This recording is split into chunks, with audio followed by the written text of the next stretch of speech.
যে এই সূত্রটা কিন্তু ভুলভাবে দেয়া আছে, তোমার আসলে দেওয়া উচিত ছিল মডুলাস অফ এক্স, এবং আমি গ্রাফ দিয়ে প্রমাণ করছিলাম যে কেন এই সূত্রটা ভুল। ভিডিও আছে আলাদা, লিঙ্ক দিব না, কারণ তোমাদের এখন এগুলো দেখার সময় নাই, এমনি দিয়ে দিব লিঙ্ক পরে, আমি এই ভিডিও ডেসক্রিপশনে দিয়ে দিব। এটা ডিফারেন্সিয়েশনে মূলত কয়েকটা টাইপের প্রশ্ন আসে। প্রথম টাইপ হচ্ছে তোমারে বলবে মূল নিয়মে অন্তরীকরণ করতে, এই যে একটা টাইপের মধ্যে পড়ে। পরীক্ষায় যেভাবে প্রশ্ন আসে সেই অনুযায়ী আমি টাইপে বিভক্ত করব। মূল নিয়মে অন্তরীকরণ, তারপর কি দিয়ে বলতো? সূত্র দিয়ে অন্তরীকরণ, সূত্র দিয়ে আমরা কাজ করতে হবে, সূত্র দিয়ে মূল নিয়মে অন্তরীকরণ, সূত্র দিয়ে অন্তরীকরণ। দেন কিসের উপর প্রশ্ন আসে? না, ওইটা সূত্র দিয়ে মধ্যেই পড়তেছে, আচ্ছা ওইটা আলাদা ধরবে। সূত্র দিয়ে একটা টাইপ, দেন পর্যায়ক্রমিক অন্তরীকরণ একটা হিসেবে ধরতে পারি আমরা, পর্যায়ক্রমিক সাকসেসিভ ডিফারেন্সিয়েশন। দেন স্পর্শক এবং অবিলম্ব টাইপের প্রশ্ন আসে।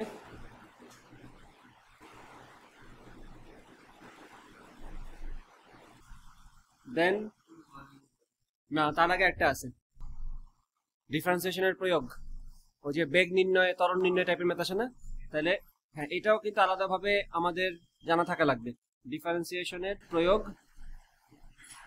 এবং সবশেষে আমরা যেটা মাথায় রাখবো সেটা হচ্ছে এখান থেকে নিয়ে আসি গুরুমান লঘুমান। তাই এটাকে আমি একবারে ম্যাক্সিমা এন্ড মিনিমা। সো দেখো, অনেক ধরনের টাইপের প্রশ্ন আছে, তোমরা শুধুমাত্র কনসার্ন থাকো এটা নিয়ে, যেটা আসলে উচিত না।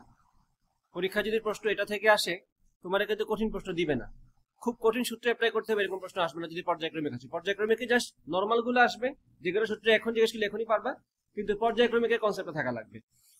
স্পর্শক এবং অবিলম্ব থেকে তোমাকে এমন কোনো প্রশ্ন দিবে না বা এমন কোনো ফাংশন দিবে না যেখানে তোমাকে কষ্ট করে টাইপ ধরে হিসাব করে ডিফারেন্সিয়েশন করতে হবে। তোমার জাস্ট স্পর্শক অবিলম্বের কনসেপ্ট থাকলেই হয়েছে, ঠিক আছে? ডিফারেন্সিয়েশনের প্রয়োগে তোমাকে এমন কোনো কঠিন ফাংশন দিবে না যেখানে তুমি ডিফারেন্সিয়েশন করতে গিয়ে আটকে যাচ্ছ, তোমার লাগবে জাস্ট কনসেপ্টটা। গুরুমান লঘুমান এমন কোনো প্রশ্ন, এমন কোনো কনসেপচুয়াল প্রশ্ন দিবে না যেখানে তোমাকে বিশেষ সূত্রের টাইপ মনে করে করা লাগবে। এটা থাকবে সহজ সহজ ইকুয়েশন। ঝামেলা কোথায় থাকবে? সূত্র দিয়েতে, কারণ সূত্র দিয়ে দিয়েছে তোমার সূত্র মনে করানোর জন্য, তাই না? সূত্র দিয়ে যেগুলো আসবে সেগুলোতে তোমার অনেকগুলো সূত্র মুখস্থ করা লাগবে, যেগুলো হাতে গোনা কয়েকটা। ইন্টিগ্রেশনের মতো কিন্তু এখানে খুব বেশি বেশি কিছু না, মূল নিয়মে তো আরো কয়েকটাই আছে হাতে গোনা, ওইগুলা থেকে পরীক্ষা প্রশ্ন আসবে। তো দেখো, তুমি যদি এখন হিসাব করতে চাও, তোমার কিন্তু অনেকগুলো টাইপ থেকে প্রশ্ন আসার চান্স আছে। তুমি শুধুমাত্র এই দিকে খেয়াল করে বসে থাকো, এটার পিছিয়ে পড়তে গিয়ে তুমি দেখবে এটা এটা এটা এটা এটা এটা খেয়ে গেছে, ঠিক আছে? তুমি যদি এই 1 2 3 4 5 6 6টা টাইপের মধ্যে একটা বাদ দিয়ে বাকিগুলো পড়ো, তুমি কিন্তু অনেকটা অ্যান্সার করতে পারবে, কারণ পরীক্ষা কিন্তু সবগুলো মিক্সচার থাকে। বুঝা গেছে কিনা? আচ্ছা, আমার চা গেল কি?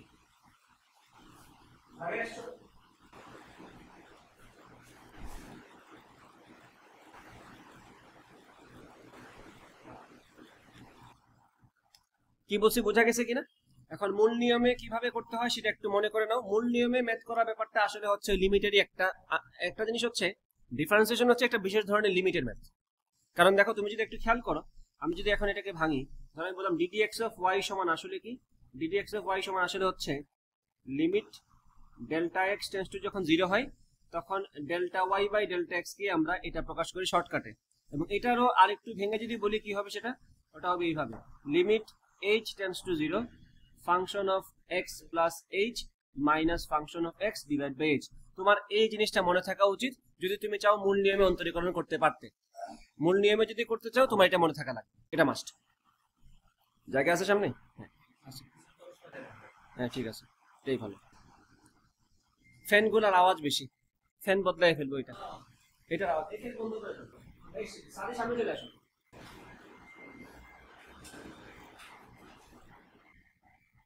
তোমরা কি বুঝতেছো? আমার শিবগঞ্জ এই ফ্যানওয়ালা ব্যাচ থেকে মানে সবগুলো চান্স পেয়ে গেছে জিএসটি তে। এবার আমার লামাপাড়ার ব্যাচের মতো সাকসেস রেট কোনো ব্যাচে নাই। এই ফ্যানের আওয়াজের মধ্যে, এই গরমের মধ্যে আইপিএস স্যালারে ক্লাস করছে। এবং সত্য কথা হচ্ছে, এদের 5 জনের মধ্যে 5 জন, হ্যাঁ 5 জন, তো একটু 5 জনের মধ্যে 3 জনই হচ্ছে আউট অফ সিলেট। এরা তিনজন আসছে নবীগঞ্জ, দুইজন আসছে নবীগঞ্জ থেকে, একজন আসছে কুলাউড়া থেকে, তোমার এলাকা থেকে আর কি। এরা সিলেট থাকতো না, থাকতো মেসে বা মেস করেই থাকতো আর কি ওরা। হ্যাঁ, এই যে মাত্র তোমাদের আগের ব্যাচটা। প্রশান্ত হয়তো তুমি চিনো মেবি, প্রশান্ত প্রশান্ত প্রশান্ত অনেক ভালো করছে। হ্যাঁ, এবং ওরা আরো অনেক ভালো করতো যদি ওরা প্রপার গাইডলাইন পাইতো এডমিশনের সময়। ঠিক আছে, ওরা তো ধরো বাল্কের মধ্যে পড়ছে, তাই না? তাও প্রশান্ত অনেক ট্যালেন্টেড একটা ছেলে। আমি ওর প্রশান্তের কথা বলে যা বুঝলাম, ও যে পরিমাণ পরিশ্রম করে তার তুলনায় অনেক বেশি পারে। তুলনামূলকভাবে ওর তুলনায় অনেক বেশি পরিশ্রম করা মানুষজন ওর থেকে কম পাইছে। ও তুলনামূলকভাবে মনে হয়েছে আমার কাছে অনেক শার্প মানুষ, তার ব্রেইনটা অনেক শার্প। হ্যাঁ হ্যাঁ, তো এই ব্যাচটা অনেক ভালো করছে, 5 জন পেয়ে গেছে। এবং অলরেডি আমার মনে হয় একজন আমার জুনিয়রও হয়ে যাবে, সিএসসি তে পেয়ে যাবে। ওকে, এখন এখানে আসো। এই ফ্যানগুলোই ওখান থেকে খুলে নিয়ে আসছি আর কি তোমাদের জন্য, এখন এগুলো ফেলে দিব। ddx of y সমান limit delta x tends to 0 delta y, এটা বুঝছো? তাহলে মূল নিয়মে অন্তরীকরণ করতে হলে তোমার এই সূত্র মুখস্থ থাকা তোমার জন্য ফরজ।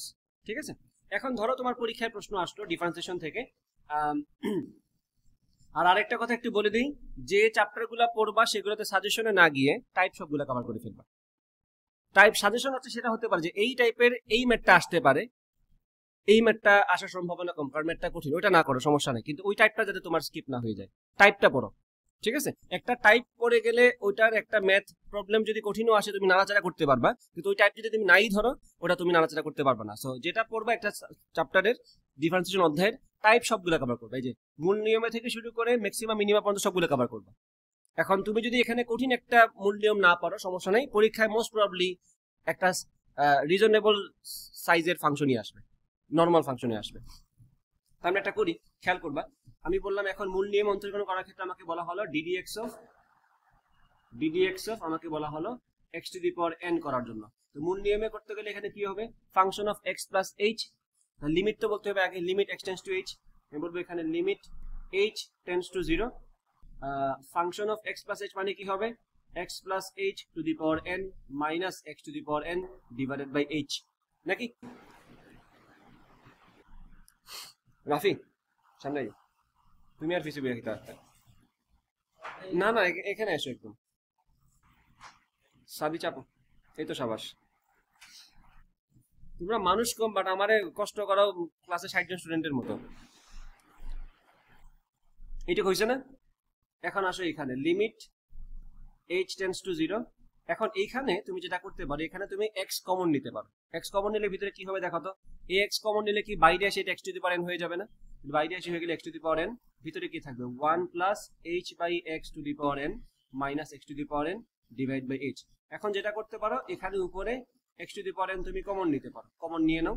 x টু দি পাওয়ার আমি কমন নিলাম, ভিতরে কি থাকবে 1 plus h by x to the power n minus 1, নিচে আছে h। এখন তোমার যেটা মনে করতে হবে সেটা হচ্ছে বিস্তৃতি, 1 plus x to the power n এর বিস্তৃতি একটু মনে করতে হবে। 1 plus x to the power n এর বিস্তৃতি কিন্তু সহজ, 1 plus nx plus n into n minus 1 by 2 factorial x square plus n into n minus 1 into n minus 2 divided by 3 factorial x cube. এইভাবে চালাতে পারবে আশা করা যায়, একটা একটা করে বাট এইভাবে কমতে থাকবে।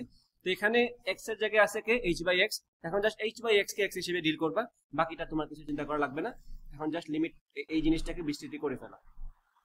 এখানে আছে x to the power n, এখানে আছে কি এটাকে বিস্তৃতি করলে কি হবে 1 প্লাস nx, না n তো সামনে n আছে, n ইনটু x মানে কি n into h by x plus এরপরে কি n into n minus 1 divided by 2 factorial into x square মানে h by x square, h by x square বলে দাও, then plus n into n minus 1 into n minus 2 divided by 3 factorial into h by x whole cube and so on. এবং এই সন বলার পরে আমি বলবো এখানে একটা মাইনাস 1 আছে না, লাস্টে মাইনাস 1 আছে, এটা আমি বিস্তৃতি এবং মাইনাস 1 এর হিসাব করে বুঝতে পারবো এখানে যে আমার এই মাইনাস 1 আর এই প্লাস 1 কাটা, তাহলে সবশেষে নিচে থাকতেছে h। এখন খেয়াল করো ভালো করে, এই মাইনাস 1 এই প্লাস 1 কাটা। এখন যদি আমি নিচের h দ্বারা উপরে ভাগ করা শুরু করি, দেখো তো সবগুলা কাটা যাচ্ছে না, এই h কাটা যাবে, এইখানের h টা কাটা যাবে, এইখানের h টা কাটা যাবে, এবং যেটা হবে নিচের h টা কিন্তু নাই হয়ে গেল। আমি যদি h দ্বারা কেটে ফেলি তাহলে কিন্তু নিচের কোনো h নাই, তাহলে নিচে হয়ে গেল 1। আমার লিমিটের যে ঝামেলা, যেটা নিচে 0 থাকলে আমাদের কষ্ট হয়, সেই ঝামেলা কিন্তু সরে গেল। তাহলে আমি যদি এইচ দ্বারা সবগুলোকে কাটি দেই, এখানে একটা এইচ কাটলো, এটা হয়ে গেল n/x, ঠিক আছে। আর এই 1 1 তো কাটাই চলে গেছে। এখন দেখো এখানে একটা এইচ থাকবে, বাকি সবগুলো থেকে একটা করে একটা এইচ থাকবে না, বাকি সবগুলা টার্মের মধ্যে এইচ নামের জিনিসটা থাকবে। এখন দেখো লিমিটের ভ্যালু h টেন্ডস টু 0, 0 বসাই দিলে কি সবগুলো এইচ কাটা চলে যাবে না, সবগুলো এইচ ওয়ালা পোরশন 0 হয়ে যাবে, শুধুমাত্র টিকে থাকবে কে, এটা, কারণ এখানে আর কোনো এইচ নাই। বোঝা গেছে কিনা? তাহলে পরের লাইনে যখন আমি সবগুলোতে এইচ বসিয়ে দিব, টিকে থাকবে শুধুমাত্র এইটা n/x, আর x to the power n সামনে আসি, তাহলে আমরা ওভারঅল আনসার কি পাচ্ছি এখানে, x to the power n into n/x। এখন তুমি বলো x to the power n/x মানে কি, x to the power n minus 1, তার আনসার কি হবে, n x to the power n minus 1। This is the answer, this is the proof, this is the formula, হয়ে গেল। সূত্রটা অবশ্যই সবাই মুখস্থ পারো। এই বিস্তৃতিটা তোমার মনে রাখা কিন্তু খুব বেশি কঠিন কিছু না, এবং এই বিস্তৃতি আমরা যে ম্যাথে ইউজ করতেছি ব্যাপারটা এরকম না, খালি আমরা কিন্তু ফিজিক্সেও এই সূত্র ইউজ করছিলাম। পৃথিবীর নির্দিষ্ট গভীরতা জি এর মান বের করার সময় যখন আমরা এই বিস্তৃতি করছিলাম, তখন কিন্তু আমাদের এটা ইউজ করতে হয়েছিল, 1 plus nx into n minus 1 by 2 factorial x square n into n minus 1 by 2 n minus 2 divided by 3 factorial into x cube, এভাবে চলতে থাকবে। সো এই যে একটা দেখি ফেললাম মূল নিয়মে অন্তরীকরণ, এটা তাহলে পরীক্ষায় আসে আনসার করতে পারবা নাকি? আচ্ছা, এটা একটা গেল। আরেকটা আমরা করি এখন, ত্রিকোণমিতি থেকে একটা দেখাচ্ছি, sin x একটা দেখাই, বাকিগুলো বই থেকে দেখিয়ে দিতে পারবা। ধরো আমি তোমাকে কি বললাম, ddx of sin x, বইল না ddx of sin x এর সমান কি বলতে পারো না, সমান কি cos x। এখন মূল নিয়মে যদি করতে চাই কি হবে, limit h tends to 0 sin x plus h, অনেকে আবার x plus h ভুল জায়গায় বসায় দেয়, অনেকে বলে sin x আলাদা ভাবে বলে প্লাস h, x এর জায়গায় x plus h বসবে এখন, ঠিক আছে কিনা? মারুফ আসো কিনা? sin x plus h minus sin x divide by h। আচ্ছা ঠিক আছে। এখন এখানে যেটা করবা তুমি, এখানে কেউ চাইলে এটা করতে পারো যে এখানে sin x এর বিস্তৃতি নিয়ে নিতে পারে, সেটা করলে কিন্তু জিনিসটা লম্বা হবে। রাদার তুমি যেটা করতে পারো, এখানে ত্রিকোণমিতি নিয়ে নাও, sin c minus sin d সূত্রে ফেলে দাও। sin c minus sin d সূত্রটা একটু আমাকে বলবা। sin c minus sin d সূত্রটা কি হবে, 2 cos c plus d by 2 into sin c minus d by 2। ওই যে sin c plus sin d হচ্ছে 2 sin c plus d by 2 cos c minus d by 2, R sin c minus sin d হচ্ছে ঠিকঠাক উল্টাটা, 2 cos c plus d by 2 into sin c minus d by 2। ঠিক আছে, এখানে হবে 2 cos c plus d by 2, তাহলে c plus d by 2 মানে কি, x plus h plus x মানে কি হবে, 2x plus h by 2 into sin c minus d by 2, x plus h minus x মানে x কাটা থাকবে h divide by 2 divide by h। বলো কারো কোনো আপত্তি আছে এখানে? আছে?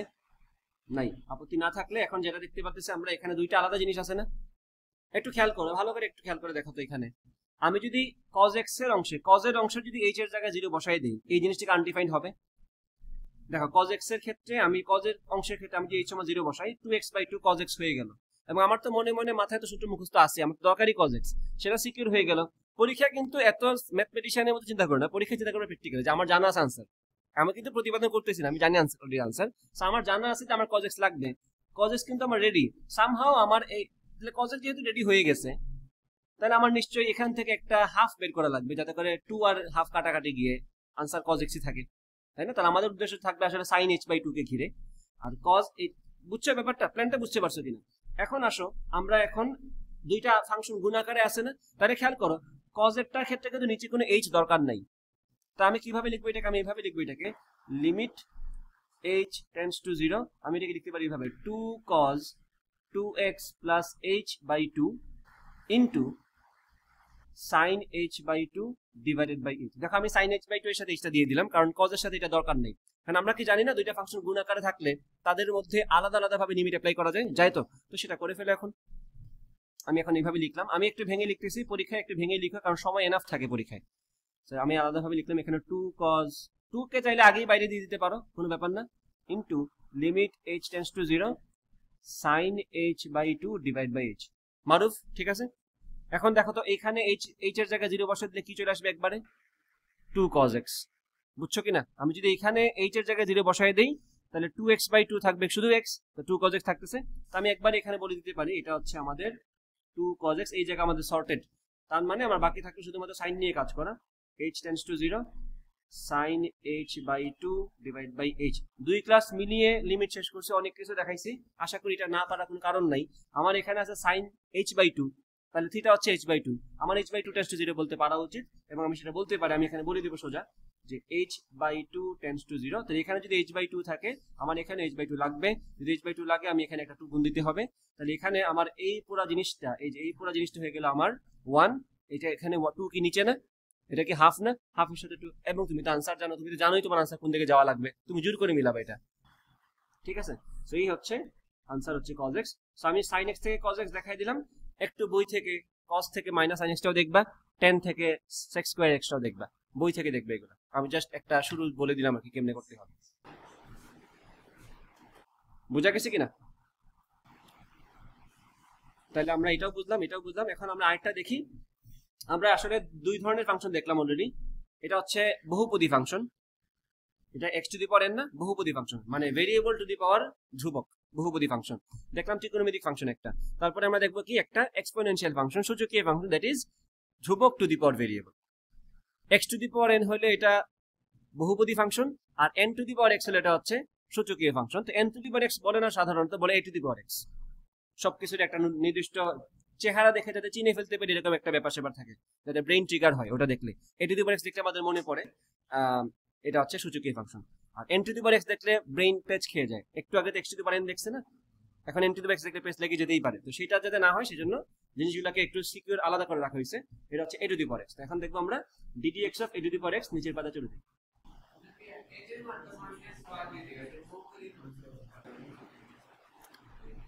এটা জেনারেলটা, তুমি এর জায়গায় -1 বললে এটা খাটে, এটা তো জেনারেলটা আমরা বানাই ফেলছি। এটা বহুপদী না, এটা বহুপদী না, তুমি এর মান -1 বললে চলবে। ও ভালো কথা বলছো, এটা বহুপদীও কভার করে, বহুপদী ছাড়াও কভার করে। এটাকে তাহলে বলবো কি আমি তাহলে?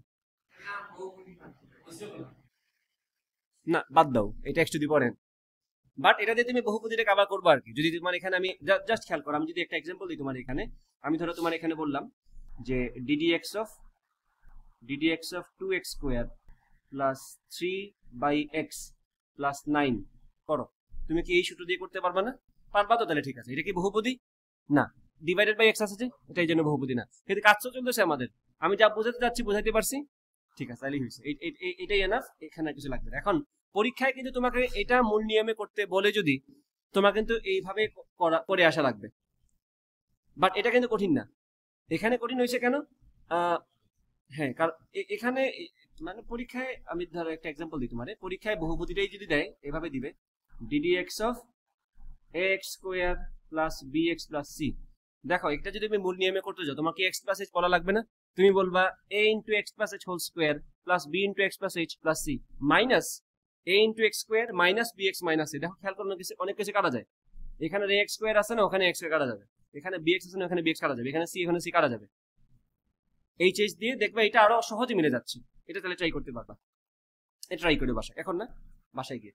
এটা খুবই সহজ, এটা খুবই সহজ, এটা তুমি জাস্ট বসাইলেই দেখবে মিলে গেছে। এখানে কোনো তোমাদের বিস্তৃতি কিছু লাগবে না, বোঝা গেছে? সো এটা হচ্ছে তোমার, এটা স্পেসিফিক্যালি বলা যায় বহুপদী ফাংশন, এবং এটা করা অনেক ইজি, এটা একদম ইজি, এটা আগে থেকেই বলে রাখি, এটা অনেক ইজি। সো অবশ্যই পারা উচিত বাসায় গিয়ে। এখন আমরা চলে যাই সূচকীয় ফাংশনে, ddx of a to the power x, ddx of a to the power x। যথারীতি আমাদের কাজ হচ্ছে লিমিট ধরা, limit h tends to 0 a to the power x plus h minus a to the power x divide by h। h বসাতে যাতে কারো pace না লাগে, কেউ যাতে আবার a to the power x plus h না বসায় দাও, এটা যাতে না হয় কারো। প্লাস বলে দিলাম, প্লাস হবে এটা।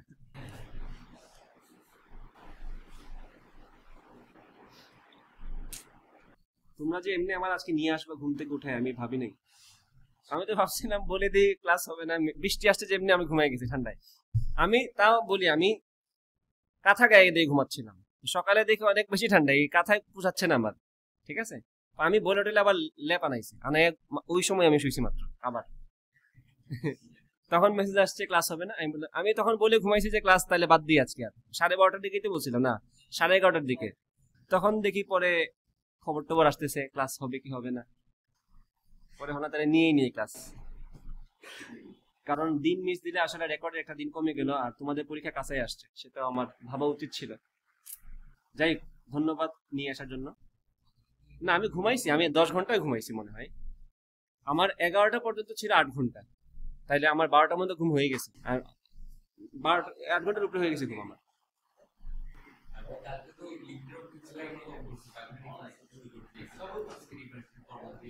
হ্যাঁ হ্যাঁ হ্যাঁ হ্যাঁ হ্যাঁ হ্যাঁ, হইছে হইছে। এখন এখানে কি করবো আমরা বলো? হ্যাঁ, এটাকে লেখা যায়, এখানে ঘুরে ফিরে A to the power X common নেওয়ার ব্যাপারটা আসবে আর কি। এ to the power X into A to the power H minus A to the power X divide by H. এখন এখান থেকে আমরা A to the power X common নিব, দেন এখানে আসবে A to the power H minus one divide by H. ঠিক আছে, এখন তোমাদের যেটা মনে করা লাগবে সেটা হচ্ছে এ টু দি পাওয়ার এইচ এর বিস্তৃতি, বুঝছো? এটা এ টু এইচ মাইনাস ওয়ান না? হ্যাঁ ঠিক আছে, এটা এ টু দি পাওয়ার এইচ এর বিস্তৃতি কি হবে? এ টু দি পাওয়ার এইচ বই সামনে আছে, সমস্যা নেই। না, এ টু দি পাওয়ার এইচ এর আলাদা বিস্তৃতি আছে, ওটা ওয়ান দিয়েই শুরু হয়, সে ওয়ান ওয়ান কাটাকাটি যাবে। আমার তো আনসার জানা আছে, আমার সমস্যা নেই, আমার তো আনসার জানা আছে।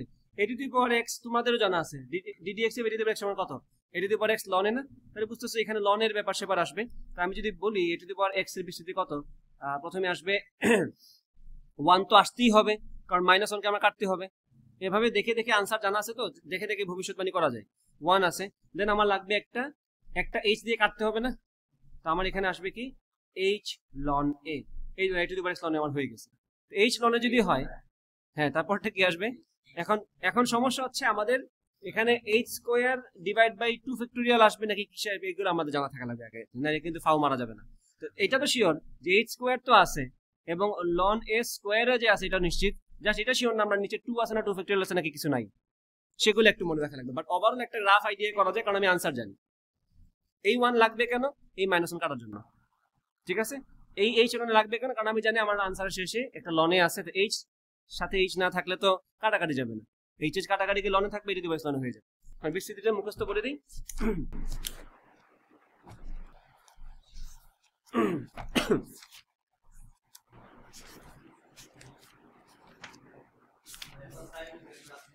আহা,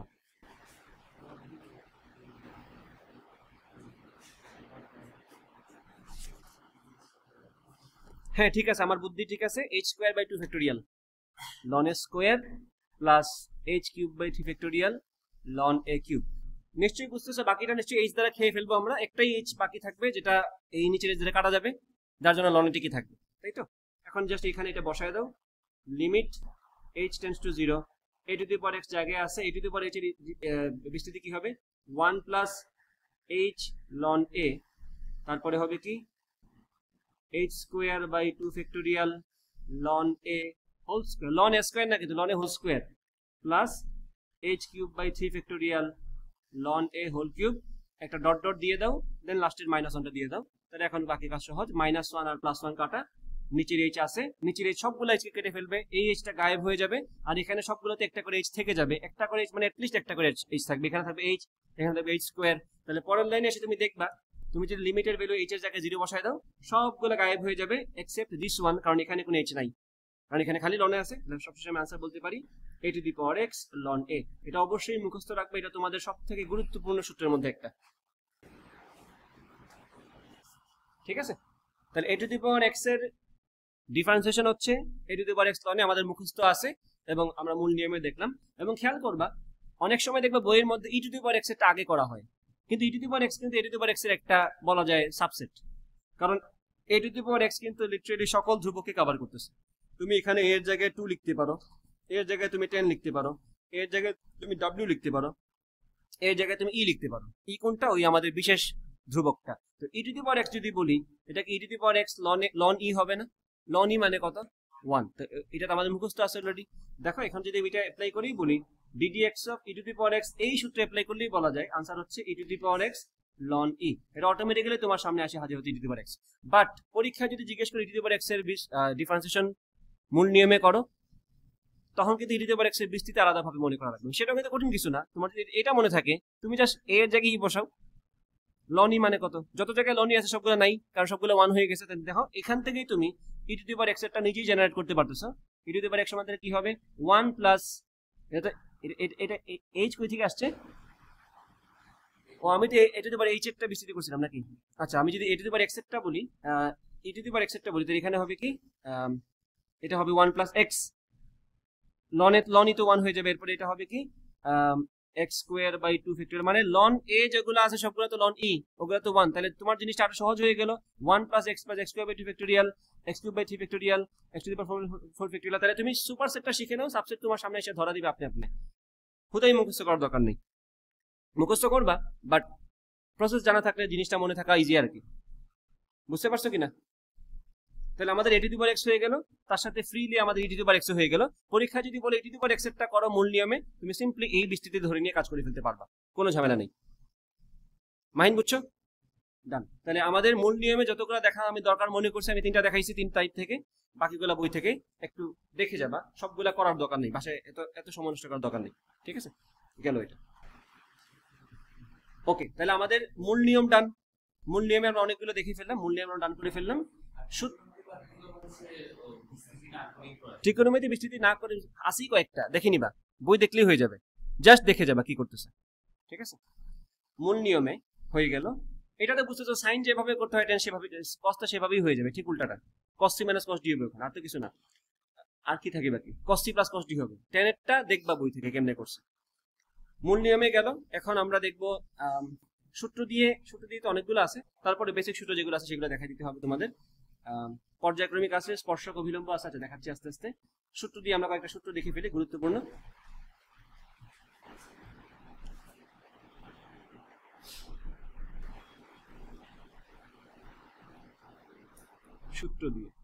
সূত্র কি কি আছে একটা লিস্ট করে লিখে ফেলি আমরা সবগুলো সূত্র যেগুলো আমরা মুখস্থ পারি। ডিডিএক্স অফ মাহিন বলো, পড়াশোনা তো করতেছে বাসায়। D d x x to the power n সমান কত? n x to the power n minus 1। Then d d x of কি আসবে এখন? ধ্রুবক বলে দেই 0। ডিডিএক্স অফ পাওয়ার ওয়ালা সবগুলো একপাশে লিখে দেই। এ টু দি পাওয়ার x সমান কি? এ to the power x ln a। আচ্ছা আর কি আছে পাওয়ার ওয়ালা? D d x of e to the power x সমান এটারই super subset e to the power x। আর কি কিছু বাকি আছে পাওয়ার ওয়ালা হিসাব? আপাতত কিছু বাকি নেই, পাওয়ার ওয়ালা সব আমরা লিখে ফেললাম। এখন তাহলে আমরা এখানে আসতে পারি। D d x of sine x cos x tan x sec x cosec x cot x, তারপর কোনটা? আর তো নাই, তো এইগুলো একটু কষ্ট করে লিখে ফেলো। So d d x of sine x, d d x of cos x, d d x of tan x,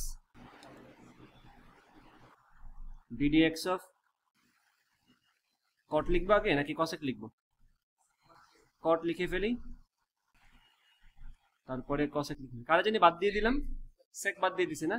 আচ্ছা লিখে দিই এখানে ddx of sec x.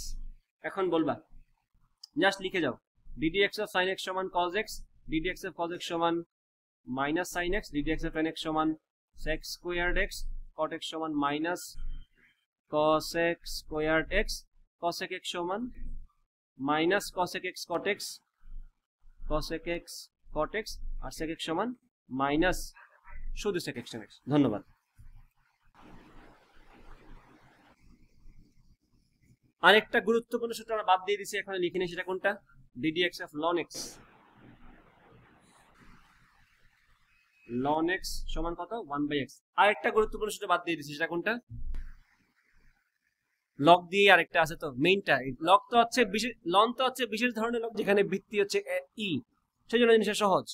But মূলটা কোনটা? যে কোনো ভিত্তি বলতে পারি না আমি, লগ এ এক্স ভিত্তি এ, যে কোনো ভিত্তি বলতে পারি। সেক্ষেত্রে কি হবে? এই ব্যাপারটা আলাদাভাবে একটু লিখে দিচ্ছি, খেয়াল করবা সবাই এই সূত্রটা। ডিডিএক্স অফ লগ ভিত্তি যদি আমি এ বলি, অফ এক্স বলি, মানে লগ অফ এক্স বেস এ, এখানে কিন্তু ই না, ই হয়ে গেলে কিন্তু এটা হয়ে যাবে লন, সেটা আমরা মুখস্থ পারি সবাই, মোটা থেকে সবাই এটা মুখস্থ পারে, এবং তোমার এটাই মুখস্থ থাকার কথা, এটাই তুমি এইটাই এখানে ইউজ করবা। এখন সেক্ষেত্রে তোমার লগের একটা বিশেষ প্রপার্টি মনে রাখা লাগবে, সেটা হচ্ছে তুমি লগের ভিত্তি এবং যার লগ তাদেরকে সোয়াপ করতে পারবা। এটা অনেকটা ভগ্নাংশের মতো সোয়াপ করা যায়, মানে আগে পিছিয়ে করা যায়, পরে ব্যালেন্স করা যায়। এখন বলো আমরা এই যে ডিডিএক্স অফ লগ এক্স করতেছি, আমরা কোন লগেরটা মুখস্থ পারি? ডিফারেন্সিয়েশন লনেরটা। তাহলে আমার ভিত্তি যদি ই থাকে আমার জন্য কাজ ইজি। তা আমি যেটা করবো এখানে, আমি এটা করতে পারবো, আমি এটা বলতে পারি এখানে, আমি বললাম এখানে ভিত্তি দিয়ে দিলাম ই, থাকলো এক্স এরই লগ। এখন যেটা করছি এক্সট্রা সেটা আমি ব্যালেন্স করতে হবে, যেটা দেই নাই সেটা আমাদের দিতে হবে। এ দেই নাই, আমি এখানে এসে এ দিয়ে দিব, ই এক্সট্রা দিছি নিচে, ই দিয়ে দিব উপরে। অনেকটা ভগ্নাংশের মতো বিহেভিয়ার হবে, মনে হচ্ছে যেন আমার এখানে এক্স বাই ই আর ই বাই এ আছে। তাহলে দেখো ই ই কাটাকাটি, যেটা এক্সট্রা ছিল এক্সট্রা কাটাকাটি চলে গেছে, এক্স উপরে ছিল উপরেই আছে, এ নিচে ছিল নিচেই আছে। তো এইটা যে তুমি লিখতে পারলা, তাতে তোমার ফায়দাটা কি হলো? ফায়দা যেটা হলো সেটা হলো এটা হচ্ছে লন এক্স হয়ে গেল, আর এটা কি হয়ে গেল একটু বলো তো আমারে? এটা ধ্রুবক হয়ে গেল। ধ্রুবক হলে সহগ বাইরে চলে আসবে। এটা কিন্তু আর ইউভি মেথড না, এখানে কিন্তু কোনো ভেরিয়েবল নাই। ভেরিয়েবল নাই মানে কি? সে ধ্রুবক। সে ধ্রুবক মানে কি? সে বাইরে আসবে। This is not part of our differentiation plan, ওটা বাইরেই চলে আসবে। ওইটা কোনো ফাংশনের মধ্যেই তো গুণ আকারে আসতেছে না, তুমি বুঝছো কিনা? এটা তো এটা সহগ।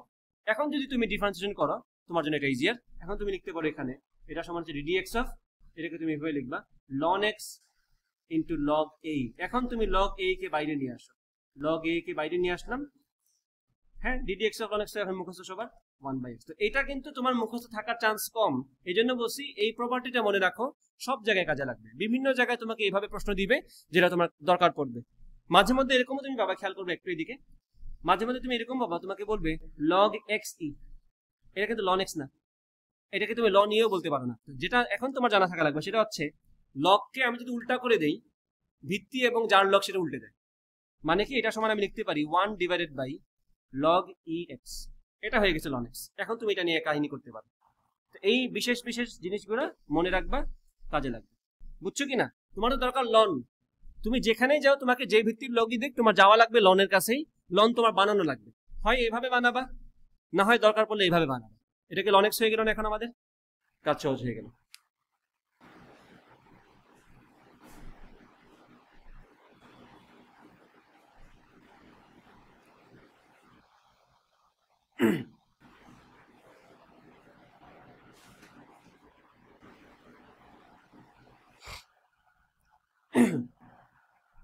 হয়েছে এইটুকু?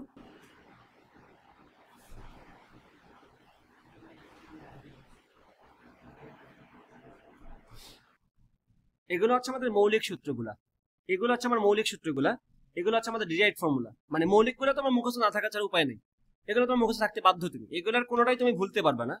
আর এটা দেখো, এগুলো তুমি ভুলতে পারো, বাট যাতে প্রসেসিং করে নিয়ে আসতে পারো জায়গা মতো, ঠিক আছে? তো মৌলিকগুলোর সাথে যৌগিকগুলা মিলাইও না, যৌগিকগুলোকে আলাদা রাখবা। এখন আসলে আরেকটা দেখাই ঝটপট পরীক্ষা আনসার করার জন্য। যদি আমি তোমাকে বলি এখন যে d d x of root over x সমান কত, d d x of root over x সমান কত, এটা তোমার ঝটপট মুখস্থ থাকা লাগবে 1/2 রুট ওভার এক্স। কেমনে কি হয়েছে প্রসেসিং করে বুঝবা। যদি না বুঝো তাহলে তুমি প্র্যাকটিস কম করছো, পরীক্ষার খাতা একটু সময় বেশি লাগবে। 1/2 রুট ওভার এক্স বুঝতে পারছো কিনা এগুলো? আচ্ছা, তাহলে বেসিক সূত্র আমাদের হয়ে গেল। এখন আমরা বিশেষ মেথে চলে যাব। এটা গেল। হ্যাঁ, এখন আচ্ছা সূত্রগুলো লিখে ফেলে আরেকবার। এই বিশেষ সূত্র আমি এখানে লিখে দিই, নাহলে এক পাতা বেশি যাবে। তুমি এখানে চলে যাও। ওকে, এখন আসো আমরা ইনভার্স ফাংশনের ডিফারেন্সিয়েশনগুলো দেখে ফেলি। ইনভার্স ফাংশনগুলো, তাহলে ডিডি এক্স অফ কয়টা ইনভার্স ফাংশন আমাদের জানা মতো আছে? সাইন, কস, টেন, কট, টেন, কসেক। আমরা কিন্তু কসেক একটা মুখস্থ পারি না, আমরা মেইনলি মুখস্থ রাখবো কোনটা? আচ্ছা, সাইন, কস, টেন আর সেক। সেক মনে রাখা দরকার আছে, সেক লাগবে ইনভার্সের ক্ষেত্রে। তাই বলবো DD x of sign inverse x সমান কি 1/√1 - x স্কয়ার। কেমনে কি আসছে মনে রাখার আর এখন দরকার নেই, মুখস্থ, ঠিক আছে? DD x of cos inverse x -1 divided by √1 - x square, DD x of tan inverse x। বহুল ভাবে প্রচলিত সূত্র এটা, সব থেকে বেশি লাগবে তোমার 1/1 + x স্কয়ার। এটা এখানে যত না বেশি লাগবে তার থেকে বেশি লাগবে ইন্টিগ্রেশনে যাওয়ার পরে। অনেক জায়গায় তোমার দেখেই চিনতে হবে এটা তো tan ইনভার্স x এর ইন্টিগ্রেশন, তোমার এটা কি ডিফারেন্সিয়েশন, এটাকে ইন্টিগ্রেশন করলে তোমার tan ইনভার্স x এর কথা মনে করা লাগবে। সো ইনভার্সগুলা যতটা না লাগে ডিফারেন্সিয়েশনে, তার থেকে বেশি লাগে ইন্টিগ্রেশনে। তো ইন্টিগ্রেশনের জন্য এগুলো তোমার মনে থাকা লাগবে, ঠিক আছে? গেল এটা। দেন বাকি থাকে কোনটা? DD x of sec inverse x। sec inverse x এটা কি হবে 1/x √1 - x স্কয়ার। এখানে আমি বলে দিয়েছিলাম ক্লাসে একদিন যে এই সূত্রটা কিন্তু ভুলভাবে দেয়া আছে, তোমার আসলে দেওয়া উচিত ছিল মডুলাস অফ x, এবং আমি গ্রাফ দিয়ে প্রমাণ করছিলাম যে কেন এই সূত্রটা ভুল। ভিডিও আছে আলাদা, লিঙ্ক দিব না কারণ তোমাদের এখন এগুলো দেখার সময় নাই, এমনি দিয়ে দিব লিঙ্ক পরে। আমি এই ভিডিও ডেসক্রিপশনে দিয়ে দিব, এটা যার দরকার দেখে নিবে। বাট তোমাদের 24 পেজে যারা আছে দেখার দরকার নেই এটা, কারণ বাট তারপরে বলে দিই, যদি কখনো দেখো অপশনের মধ্যে, তোমার অপশনের মধ্যে আছে একটা মডুলাস অফ এক্স, তুমি অবশ্যই এটা দেখাবা। ঠিক আছে, তার মানে হচ্ছে d d x of sec inverse x এর মান কখনোই নেগেটিভ আসতে পারবে না, কিন্তু তুমি যদি এক্স এর মান নেগেটিভ বসাও তোমাকে তো আনসার নেগেটিভ আসতে বাধ্য।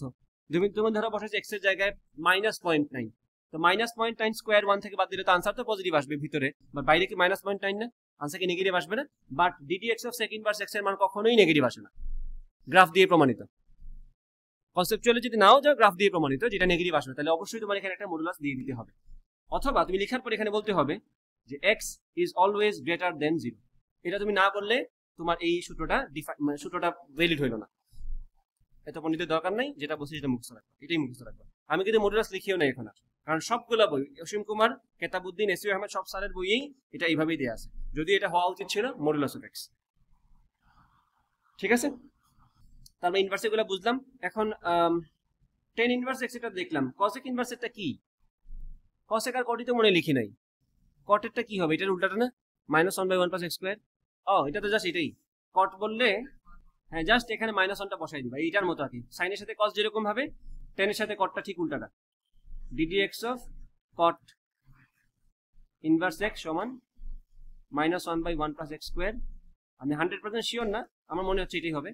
আর cosec ইনভার্স x -1/x√1, তার মানে এটার আনসার বাই ডিফল্ট নেগেটিভ আসতেই হবে। সেকেন্ড ইনভার্স x এর আনসার বাই ডিফল্ট পজিটিভ আসতেই হবে, এখানে আনসার নেগেটিভ আসতেই হবে। তাহলে তোমার অবশ্যই x কে পজিটিভ বানানো উচিত, কারণ তুমি যদি x নেগেটিভ দিয়ে দাও, উপরের মাইনাস আর নিচের মাইনাস কাটাকাটি গিয়ে পজিটিভ হয়ে যাবে, এটা হতে পারে না।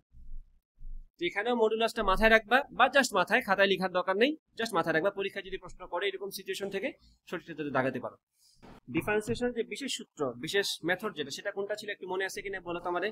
UV method. ইউভি মেথড মনে রাখা লাগবে, চেইন রুল মনে রাখা লাগবে। এই দুটা মনে রাখলে তোমার জেনারেল সূত্র দিয়ে যেগুলো আসবে, এগুলো মুখস্থ থাকা তোমার জন্য তো ফরজ। এগুলো মুখস্থ না থাকলে তুমি পরীক্ষায় গিয়ে কি করবো, আমি তো এটাই বুঝলাম না। এটা হচ্ছে কথা, এগুলো তোমার মুখস্থ আছে বাই ডিফল্ট, এগুলো তোমার ভুলার চান্সই নেই। ঠিক আছে, এখন পরীক্ষায় কিছু মেথড মনে রাখা লাগবে, সেটা হচ্ছে ইউভি মেথড এবং চেইন মেথড। চেইন মেথডটা খুবই সহজ জিনিস, ক্লাসে ভালো মতো বোঝানো হয়েছিল, আশা করি সবাই ভালো মতো বুঝছি না, যে যাকে আমি এক্স ধরতে পারি না তাকে আমি এক্স ধরে কাজ চালাবো, পরের বার তাকে আবার ডিফারেন্সিয়েট করবো, খুবই সহজ জিনিস। তো চেইন রুল এবং ইউভি মেথড দুইটাই তোমার ডিফারেন্সিয়েশন এর ম্যাথ করার জন্য গুরুত্বপূর্ণ। পরীক্ষায় প্রশ্ন থাকবেই ইউভিতে, না হয় চেইন রুল দিয়ে, ওই দুইটার একটা অ্যাপ্লাই করা লাগবে তোমার। তাহলে আমাদের চেইন রুলটা মনে রাখা লাগবে, চেইন রুল মনে রাখা লাগবে, আর ইউভি মেথড মনে রাখা লাগবে।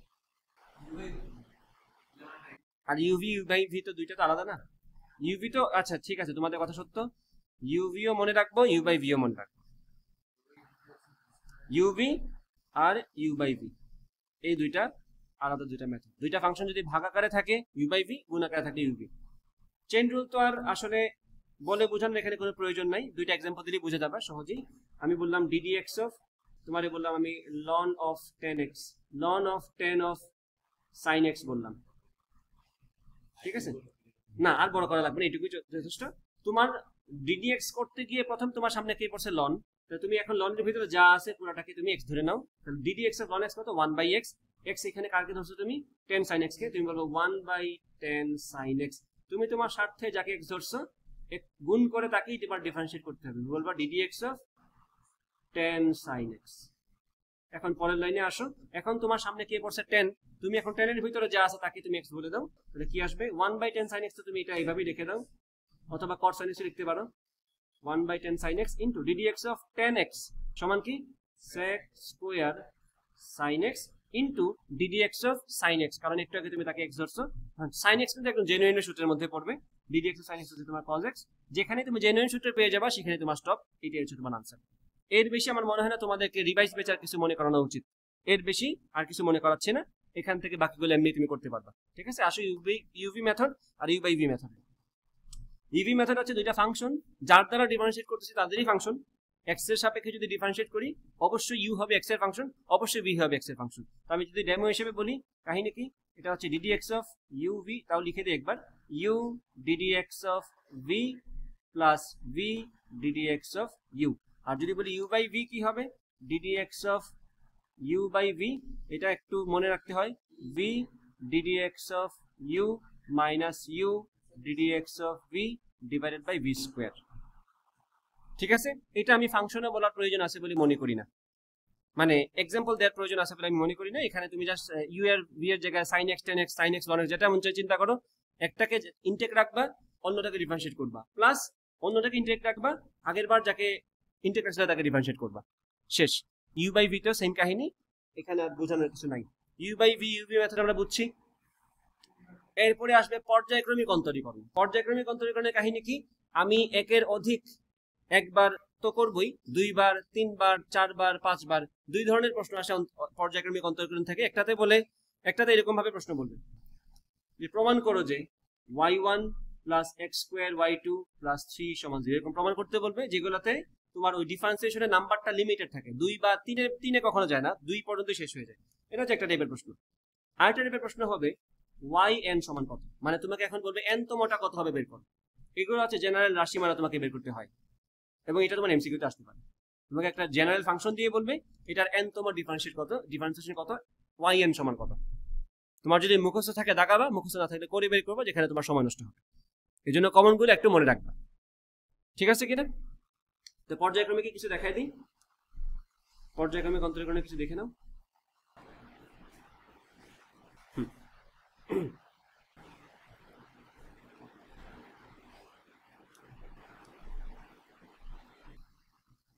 পর্যায়ক্রমিক অন্তরীকরণ অথবা সাকসেসিভ ডিফারেন্সিয়েশন।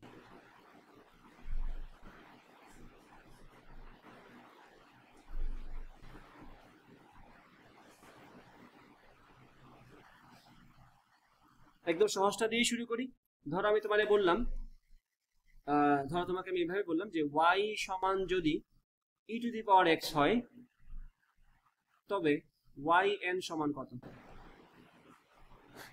আনসার কত হবে? এটা e টু দি পাওয়ার যতবার মন চায় করে e to the power x আসবে, বাট ঝামেলা হবে তখন যখন তোমাকে আমি দেব e to the power minus x, তখন কিন্তু বারবার মাইনাস আর প্লাস আসতে থাকবে।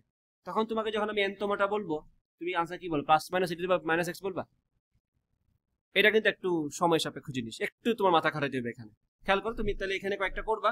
এখানে মূল মেথড যেটা, সেটা হচ্ছে তুমি 3টা বা 4টা পর্যন্ত করলেই প্যাটার্ন বুঝে যাবে। প্যাটার্ন বোঝার পরে n তমটার জন্য জেনারেল ফর্মে বানায় সূত্র বানিয়ে দিবা, ঠিক আছে? এই e to the power x এটা তোমাকে জিজ্ঞেস করবে না, এমসিকিউ দিয়ে কেউ জিজ্ঞেস করবে না। এটা এতটাই ইললজিক্যাল একটা প্রশ্ন হবে যদি তোমাকে কেউ এটা জিজ্ঞেস করে, মানে কি বলবে যেন এটাতে, মানে একটা প্রশ্ন বরবাদ হইল আর কি তার, যে সবাই পারবে এটা কোনো সন্দেহ নাই। বাট এটা তোমার মাইনাস x যদি দেয়, এখানে কাহিনী আছে। তাহলে কি করতে হবে, আমার যেটাই আমরা ডিরেক্ট গেস করতে পারি না, সেটাই আমরা কিভাবে করব, 2টা বা 3টা করলেই প্যাটার্ন বুঝে যাবে। 3টা করবে এটলিস্ট। তো দেখো আমি যদি বলি এখানে y1 মানে প্রথমবার ডিফারেন্সিয়েশন করব, তো কি আসবে এখানে? মাইনাস তো সামনে আসবে, এটা কিন্তু চেইন মেথডই। e to the power minus x এর মাইনাস x কে আমি আপাতত x ধরবো, তো e to the power minus x এর ডিফারেন্সিয়েশন e to the power minus x, then minus x কে আবার করলে আসবে -1, তো আমি একবারে মাইনাস লিখে দিই সামনে, minus e to the power minus x, ঠিক আছে কিনা? দেন আমি যদি দ্বিতীয়বার করি, এই 2টা -1টা সামনে আসবে না, তো কি হবে? এটা e to the power minus x plus হয়ে গেল। এরপরটা যদি দেই y কিউব, এটা আবার কি minus e to the power minus x। তো এইভাবে দেখো তো মাইনাস প্লাস চলতেছে না? তাহলে দেখো একটু আমি যদি পরের বার যাই আরেকবার লিখে দিই e to the power minus x, দেখো প্রথমবার মাইনাস, দ্বিতীয়বার প্লাস, তৃতীয়বার মাইনাস, চতুর্থবার প্লাস। তাহলে বোঝা যাচ্ছে ব্যাপারটা বেজুড়তমটাতে মাইনাস, জুড়তমটাতে প্লাস। তাহলে বেজুড়তমটাতে মাইনাস, জুড়তমটাতে প্লাস, এই ব্যাপারটা তুমি এক কথায় কেন প্রকাশ করবে? ম্যাথমেটিক্যাল এক্সপ্রেশন দিয়ে, -1 টু দি পাওয়ার n। মনে আছে? তাহলে এখন তুমি নিজে দেখো তো, n এর জায়গায় তুমি যদি 1 বসাও, আনসার আসবে -2 বসাও প্লাস, 3 বসাও মাইনাস, 4 বসাও প্লাস, মিলে যাচ্ছে না? এই তো তোমার আনসার হয়ে তুমি এখানেই বলতে পারবা yn সমান হচ্ছে -1 two the power n, e to the power minus x তো সবগুলোতেই আছে বাই ডিফল্ট। তাহলে তোমার জেনারেল রাশিমালা হয়ে গেল, বুঝছো? এটাকে আরেকটু না, ঠিক আছে, তো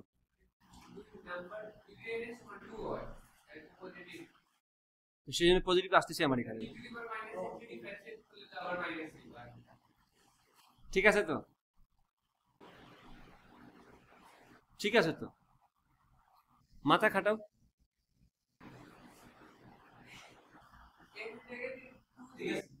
n এর জায়গায় 2 দাও, আমি তো 2 দিলাম, 2 দিলে কি 1 হবে না?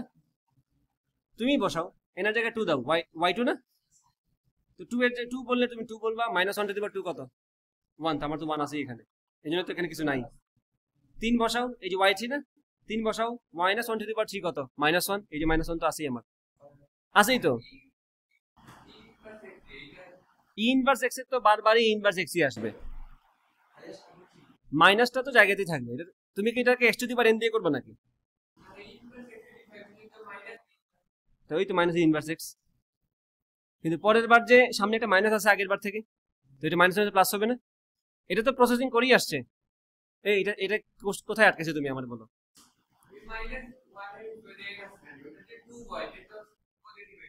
পজিটিভ তো আছেই আমার, এই যে পজিটিভ আছে, আরে করে করেই তো এটা আসছে। আচ্ছা তুমি করতে চাও, এটা করো, মেইন মেথডে যাই। মাইনাস সামনে আছে না, এখানে মাইনাসটা আগেই সামনে রেখে দেবো। এখন e⁻x করবে না? e⁻x এর ডিফারেন্সিয়েশন কত? e⁻x, এন্ড এই -x কে চেইন মেথডে আবার করা লাগবে না? -1, -1 ইনটু আগের মাইনাস কত হয়? তুমি এই মাইনাস বাদ দিয়ে এখানে আসবে কেমনে? বুঝছো এখন? হয়ে গেল তাহলে আমাদের এটা e⁻x। বুঝছো কিনা? খুশি তো? আচ্ছা, এখন দেখো y সমান e⁻, এখন দেখো এখন ঝামেলা বাড়বে, ঝামেলা কিন্তু বাড়বে। e⁻, সহজটা দিয়ে আগে বলি e⁻x যদি বলি তাহলে কি হবে? এখানে কিন্তু বারবার nতম টাতে e⁻x হবে না, এটা কিন্তু প্রত্যেকবার একটা করে a সামনে আসবে। প্রথমবার করলে a একটা সামনে, দ্বিতীয়বার করলে দুইটা a মিলে, আগের বারের a এবং এখানের a মিলে a স্কয়ার, তৃতীয়বার হচ্ছে a কিউব। তাহলে nতম টাতে কি বলা যায় ডিরেক্ট? a⁻n e⁻x। কারো কোনো সন্দেহ নাই? এখন যদি আমি তোমাদেরকে বলি y সমান e⁻−x, এখানে জাস্ট ওই মাইনাসটা তুমি আলাদাভাবে হ্যান্ডেল করবা। a⁻n তো আসবেই, মাইনাসটা তো তোমার আগে থেকে করে এক্সপেরিয়েন্স হয়ে গেছে। এখন তুমি এখন বলবে এটা হচ্ছে -1/n, বাকি সব যেভাবে আছে ওইভাবে, সেখানে একটু কষ্ট করে মনে করে -x টা বসাই দিই। তো হয়ে গেল তোমার একসাথে অনেকগুলো ম্যাথ। sin x এর ডিফারেন্সিয়েশন করবা, প্যাটার্ন তো অবশ্যই লাগবে। প্যাটার্নটা কেমনে করবা? একবার sin একবার cos, একবার sin একবার cos আসবে না? হ্যাঁ হ্যাঁ, সেটাই তো। এখান থেকে যদি প্যাটার্ন বের করবে সেটা দেখাবো। এখন খেয়াল করো, আমি বললাম y1 সমান কি আসবে একটু বলো তো আমারে? cos x।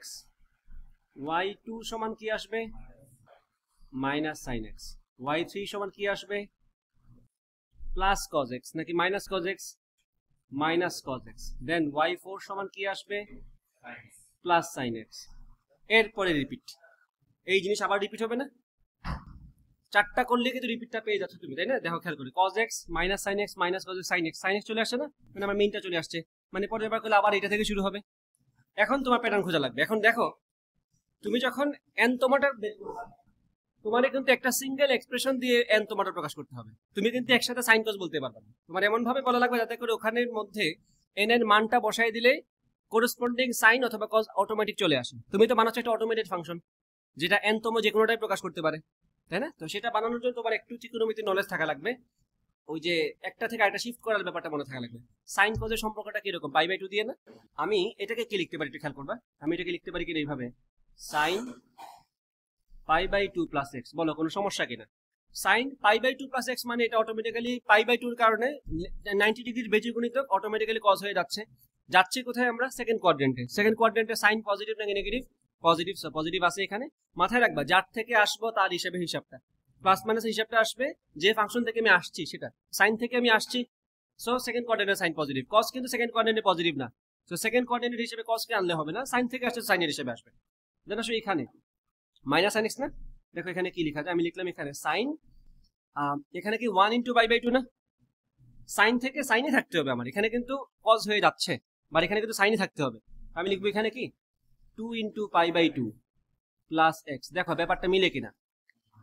2 * π/2 মানে কোন কোয়াড্রেন্ট? 2 * π/2 মানে তো 2 কাটা, pi 180 degree + x third quadrant, sine third কোয়াড্রেন্টে negative, so -sin x। Pi এর কারণে যেহেতু এখানে পাই এর পূর্ণসংখ্যক গুণিতক আছে, অথবা বলতে পারে π/2 এর জোড় গুণিতক আছে, সাইন সাইনই থাকবে। যেহেতু কোয়াড্রেন্টটা থার্ড, সাইন থার্ড কোয়াড্রেন্টে নেগেটিভ, তাই নেগেটিভ মিলে যাচ্ছে না। তো আমরা আশাবাদী এখন 1 এর জন্য মিললো, 2 এর জন্য মিললো, 3 এর জন্য মিলে যাওয়ার কথা। আমি কেন আশাবাদী? কারণ আমি মুখস্থ পারি, তোমরা পরীক্ষার হলে এটাই করবা। এখন দেখো মিলে যাচ্ছে কিনা। 90 ডিগ্রির বেজগুণিতক অবশ্যই সাইন থেকে cos হচ্ছে। আমি যাচ্ছি কোন কোয়াড্রেন্টে? থার্ড কোয়াড্রেন্ট প্লাস x, মানে ফোর্থ কোয়াড্রেন্টে। সাইন পজিটিভ নাকি নেগেটিভ? সাইন কিন্তু cos না। ফোর্থ, দেখছো বারবার কিন্তু পেছ লেগে যায়। ফোর্থ কোয়াড্রেন্টে সাইন নেগেটিভ, সো নেগেটিভ। আর 90 ডিগ্রির বেজগুণিতক, সো cos - cos x। মিলে গেছে না ব্যাপারটা? তাহলে এক নাম্বার ডিফারেন্সিয়েশনে 1 * π/2, 2 নম্বরে 2 ইন্টু পাই বাই 2, 3 নম্বরে 3 ইন্টু পাই বাই 2, তাহলে আর কোনো দেখার দরকার নাই। 4 নম্বরে 4 ইন্টু পাই বাই 2, n তোমার হাতে n into pi by 2, done. অতএব আমরা বলতে পারি এখানে yn সমান sin n into pi by 2 plus x। এখন তুমি n এর জায়গায় যদি যা মন চায় বসাও, ওটা অটোমেটিক্যালি sin থেকে cos হওয়ার হলে cos হবে, প্লাস হওয়ার থাকলে প্লাস হবে, মাইনাস হওয়ার থাকলে মাইনাস হবে। তোমার আর টেনশন নাই, তুমি প্যাটার্ন বুঝে গেছো। এটাই হচ্ছে তোমার n তম ডেরিভেটিভ অফ sin x। বোঝা গেছে কিনা? এক্সাম হলে আমি কি নতুন প্রশ্ন পাইছি এটা জীবনে? আমার প্রশ্ন কমন না? আমি কি আমার মাথা থেকে লিখতেছি না এগুলা? তুমি মাথা থেকে লিখবা। শোনো, হলে যেভাবে তোমাদেরকে চ্যালেঞ্জ বলা হয়, হলে কিন্তু চ্যালেঞ্জটা ওইরকম না। হলে চ্যালেঞ্জটা হচ্ছে তখন হবে যখন তুমি পারো না কিছু। তুমি তো প্রিপারেশন নিয়ে যাবে, পরীক্ষাতে প্রশ্ন কমন করবে, তাহলে জিনিসটা দেখতে কিরকম হবে তোমরা দেখো। তোমরা কিন্তু স্কেলিটন ফরম্যাটটা বুঝে গেছো, সাইন এক্স এর ক্ষেত্রে কাহিনী কি। এখন স্কেলিটনের বাইরে কি আমরা একটু কথা বলি, একটু মাংস লাগাই। এখানে আমি বললাম সাইন ওয়াই সমান সাইন এ এক্স প্লাস বি, মেইনটা কিন্তু তোমরা পারো। এখন জাস্ট চেইন মেথড থেকে বারবার সামনে কি আসবে, একটা করে এ সামনে আসবে, কারণ প্রত্যেকবার আমি এক্স প্লাস বি কে করলে একটা সামনে আসবে, তাহলে প্রত্যেকবার প্রথমবার আসবে এ, পরের বার আসবে স্কোয়ার, পরের বার আসবে, মানে আগের বারটার সাথে এড হবে না, ওটা তো কিউমুলেটিভলি চলতে থাকবে, মানে একটার সাথে একটা আগের বারের এড হয়ে যাবে, পরের বারে আসলে গুণ হইলে স্কোয়ার, এর পরের বার আসলে কিউব, এর পরের বার আসলে টু দি পাওয়ার 4। তো এইভাবে যদি চিন্তা করো এখানে কি আসবে বলো তো, y1 সমান কি আসবে, a cos ax plus b, এর পরেরটা কি আসবে minus a square sin ax plus b, এর পরেরটা কি আসবে minus a cube cos ax plus b। দেখো তোমার কিন্তু সাইন কজ এর কনভার্সন নিয়ে কোনো কনফিউশন নাই, কারণ তুমি সেটা অলরেডি পারো।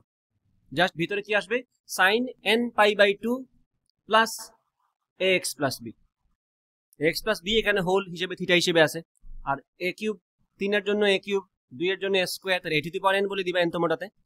তুমি কিন্তু মূলটা জানো, তাহলে এখানে কিন্তু তোমার আর তেমন কিছু করার নাই, তুমি জাস্ট এভাবে কয়েকটা লিখে বলবা অতএব yn n তোমাটা হচ্ছে এইভাবে বলবা তুমি sin n pi by 2 plus ax plus b। এটা অনুযায়ী কি আমার সাইন কজ অটোমেটিক অল্টার হতে থাকবে না? আর তোমার এখানে এক্সট্রা কি আছে a to the power n, শেষ। প্লাস মাইনাস তো অটোমেটিক এখান থেকে ডিসিশন নিয়ে বেরোচ্ছে, যে তোমার আর দেখা, তুমি জাস্ট একটাই এখানে অ্যাড করছো সেটা a to the power n, আর কোনো কিছু তোমার এখানে দেখার দরকারই পড়তেছে না, বুঝছো? এটা যদি এমসিকিউ তে এখন আসে, বাই নাও তোমার কিন্তু এটা মুখস্থ। এমসিকিউ যদি আসে তুমি জাস্ট কষ্ট করে a to the power n এর সাথে যে অপশনটা আছে সেটা মিলাই দিবা। এটা কিন্তু এমসিকিউর প্রশ্ন হতেই পারে, কারণ যদি ধরে নেয় সাইজের তোমার মুখস্থ থাকার কথা, এটা এমসিকিউতে আসবে, এটা করে বের করে রাখছি। বোঝা গেছে কিনা? পর্যায়ক্রমিক অন্তরীকরণের যে কয়টা এক্সাম্পল আমি মনে করছি দেখালে তোমাদের প্যাটার্নটা বুঝে যাওয়ার কথা, আমি দেখাই দিছি, এর বেশি আর আমার দেখানোর দরকার নেই। বাকিটা তোমাদের টেস্ট পেপার খুললেই আর বই খুললে পেয়ে যাবা।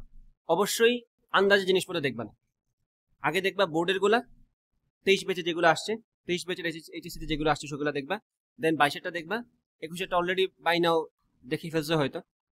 বোর্ডের গুলো আগে শেষ করবা, দেন বিশেষ বিশেষ কলেজে গুলা দেখবা, যে কলেজের নাম তুমি জানো, আমি কোনো কলেজের নাম নিব না, যে কলেজের নাম তোমার সামনে আসে কানে আসে সেগুলো তুমি করবা। সিলেটের কলেজগুলা যেগুলো তুমি চেনো, সিলেটের সবগুলোই করা উচিত তোমাদের, কারণ সিলেটের স্যাররাই তো সিলেটের বোর্ডে প্রশ্ন পাঠায়, তো স্বাভাবিকভাবেই তাদের হাত থেকেই তো প্রশ্ন যাবে। ওগুলো মডারেট হইতে ওগুলাই ঘুরায় পেঁচায় একটু মডিফাই করে আসবে, সিলেটের গুলা দেখবা। আর ঢাকার যেগুলো আছে, চিটাগাঙ্গের যেগুলো আছে, রাজশাহীর যেগুলো আছে, যেগুলো তোমরা নাম জানো সেগুলো দেখবা। এটা করতে করতে সময় হবে না। আচ্ছা, তাহলে পর্যায়ক্রমিকে যতটুকু দেখানো দরকার আমি দেখালাম। পর্যায়ক্রমিকে যেগুলো আমি দেখাই নেই ভালো করে খেয়াল করবা, যেগুলো আমি দেখাই নেই পর্যায়ক্রমিকে সেগুলো হচ্ছে প্রমাণ করতে বলে কিছু একটা ফাংশন দিয়ে বলবে প্রমাণ করো যে y1 x square plus y2 x plus 3y সমান 0, এরকম কিছু প্রমাণ আছে। এটা তুমি জাস্ট সমাধান বই দেখলেই বুঝবা এটা কেমনে করতে হয়। তোমাকে আমি বড়টা দেখাই দিছি, y1 x স্কয়ার এই কথার মানে কি, প্রথমবার ডিফারেন্সিয়েশন করে যা আসে তার সাথে x স্কয়ার গুণ প্লাস y2 দ্বিতীয়বার ডেরিভেটিভ করে যা আসে তার সাথে x গুণ, এরপরে y, যেভাবে মন চাই প্রশ্ন সাজাতেই পারে, সমান তোমাকে প্রমাণ করতে বলবে শূন্য। তুমি জাস্ট আলাদাভাবে এটা করো, x স্কয়ার গুণ করো, আলাদাভাবে এটা করো, x গুণ করো, দেন সবগুলো যোগ করে দাও y এর সাথে, আনসার 0 আসবে। তো এখানে আমি আসলে তোমাদের বুদ্ধি খোলার মতো কিছু দেখানোর নাই, যা দেখানোর দরকার প্যাটার্ন থেকে সেটা দেখাই দিচ্ছি, ঠিক আছে? ওটা তোমরা নিজেদের দেখে নিবা, ওটা আমি দেখাচ্ছি না। তাহলে আমাদের মোটামুটি বলা যায় যে আমাদের পর্যায়ক্রমিকটা আমরা দেখে ফেললাম একটু, নাকি? একটু বলতেছি কারণ 2 ঘন্টার ক্লাস দিয়ে আসলে পুরো সিলেবাস কমপ্লিট করা সম্ভব না। আমি তোমাদেরকে জাস্ট একটু গাইডলাইন দিয়ে দিচ্ছি আর কি, কেমনে কি পড়বা। তো আইডিয়া আশা করি হয়ে গেছে। পর্যায়ক্রমিকটা আমাদের এখন হয়ে গেল, মূল নিয়মে ডান আমার তরফ থেকে, তোমাদের তরফ থেকে তো অনেক কিছু বাকি এখনো। মূল নিয়মে ডান, পর্যায়ক্রমিক ডান। এখন আমরা দেখব স্পর্শক অবিলম্ব, ডিফারেন্সিয়েশনের প্রয়োগ এবং ম্যাক্সিমাম মিনিমাম, কারণ এগুলা সবই আসলে সহজ। এখানে আসলে বোঝার ব্যাপারটাই থাকে, মুখস্থের ব্যাপারটা আসলে এখানে খুব একটা বেশি নাই, বুঝলেই তুমি পারবা। আর সূত্র দিয়ে যেগুলো আছে সেগুলো তো অবশ্যই একটু বই খুলে প্র্যাকটিস করতে হবে আর কি। তো স্পর্শক অবিলম্বটা দেখি। এবং মজার ব্যাপার হচ্ছে আমাদের জ্যামিতিতে যে স্পর্শক বের করতে বলতো, বৃত্তে যে স্পর্শক বের করতে বলে, অথবা দ্বিতীয় পত্রে পরাবৃত্তের স্পর্শক বের করতে বলে, উপবৃত্তের স্পর্শক বের করতে বলে, অধিবৃত্তের স্পর্শক বের করতে বলে, সবগুলাতে কিন্তু আমরা স্পর্শক, বিশেষ করে বৃত্তে যখন আমরা স্পর্শক বের করছি, বৃত্তের চ্যাপ্টারে কিন্তু ডিফারেন্সিয়েশন দিয়ে ম্যাথটা করা থাকে না। বাট তুমি যদি ডিফারেন্সিয়েশন দিয়ে ম্যাথটা করে ফেলো, তোমার জন্য ম্যাথটা ইজিয়ার হবে। তো এটা আমি এখন বলে দিব পাশাপাশি। স্পর্শক এবং অভিলম্ব, এটা থেকে পরীক্ষায় প্রশ্ন আসতে পারে। ডিফারেন্সিয়েশনের প্রয়োগ থেকে প্রশ্ন আসুক আর না আসুক, গুরুমান লঘুমান থেকে প্রশ্ন ঠিকই আসবে। এটা ইনফ্যাক্ট ডিফারেন্সিয়েশনের প্রয়োগের মধ্যেই পড়ে, তাই না? গুরুমান লঘুমান, স্পর্শক অবিলম্ব এবং ম্যাক্সিমা মিনিমা খুবই ইম্পর্টেন্ট, এগুলো ভালো মতো দেখে যাবা। ঠিক আছে, বইয়ে হাতে গোনা কয়েকটাই প্রবলেম আছে, ওগুলো কয়েকটা মিলাই গেলে তুমি দেখবা পরীক্ষায় আনসার আরামসে করে দিয়ে আসতে পারছো। ঠিক আছে, তবে এখানে আচ্ছা কথা একটু পরে বলতেছি, আগে খেয়াল করো স্পর্শক অবিলম্ব। স্পর্শক বলতে কি বোঝায়, স্পর্শক বলতে কি বোঝায় বলার দরকার নেই, আগে এটা বলো স্পর্শক আমরা ম্যাথমেটিক্যালি কিভাবে বের করি। ডিডিএক্স অফ ওয়াই, একটা বক্ররেখার কোনো একটা বিন্দুতে আমি যদি স্পর্শক নেই, সেটা আসলে ওই বিন্দুতে ডিডিএক্স অফ ওয়াই বোঝায়। মানে ডিডিএক্স অফ ওয়াই বক্ররেখার কোনো একটা বিন্দুতে অঙ্কিত স্পর্শকের ঢাল বোঝায়। ঠিক আছে, স্পর্শকের ঢাল ভালো করে খেয়াল করবা। তাহলে ডিডিএক্স অফ ওয়াই তো আমরা মোটা দাগে সবাই পারে যে পরিবর্তনের হার, বাট এটার ছোট দাগে কথা হচ্ছে ভিতরে ভিতরে স্পর্শকের ঢাল। স্পর্শকের ঢালই আসলে পরিবর্তনের হারটা মিন করে কোন একটা স্পেসিফিক পয়েন্টে, কোন একটা স্পেসিফিক মোমেন্টে। তা এটা মানে কি, স্পর্শকের ঢাল বক্ররেখার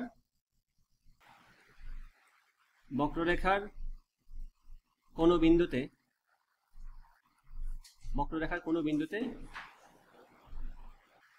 অঙ্কিত স্পর্শকের ঢাল। এই ব্যাপারটা মনে রাখা এই অংশের জন্য সব থেকে বেশি গুরুত্বপূর্ণ, বক্ররেখার কোনো বিন্দুতে অঙ্কিত স্পর্শকের ঢাল। ঠিক আছে, আচ্ছা এখন বক্ররেখার কোনো বিন্দু, এই কথার মানে কি? বক্ররেখার কোনো বিন্দু মানে কি? অবশ্যই বক্ররেখার উপরস্থ বিন্দু হতে হবে। তাহলে অবশ্যই এটা মাথায় রাখা লাগবে, এটা অবশ্যই মাথায় রাখবা। অবশ্যই বিন্দুটি, এটা আলাদা করে বলে দিচ্ছি কারণ এটা সবাই পেস লাগায়। অবশ্যই বিন্দুটি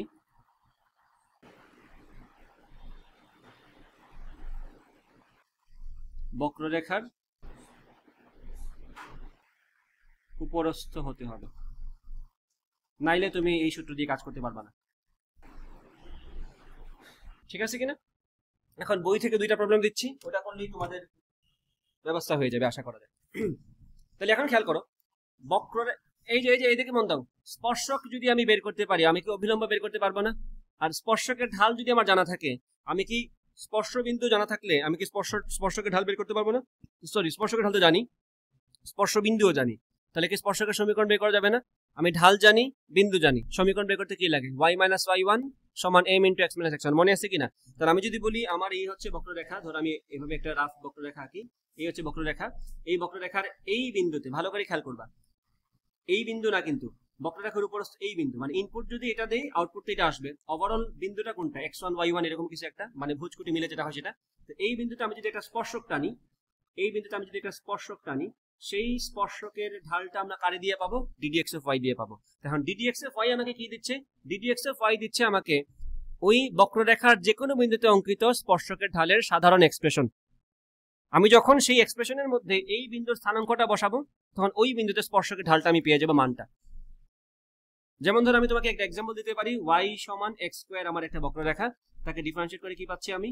ddx অফ y সমান 2x।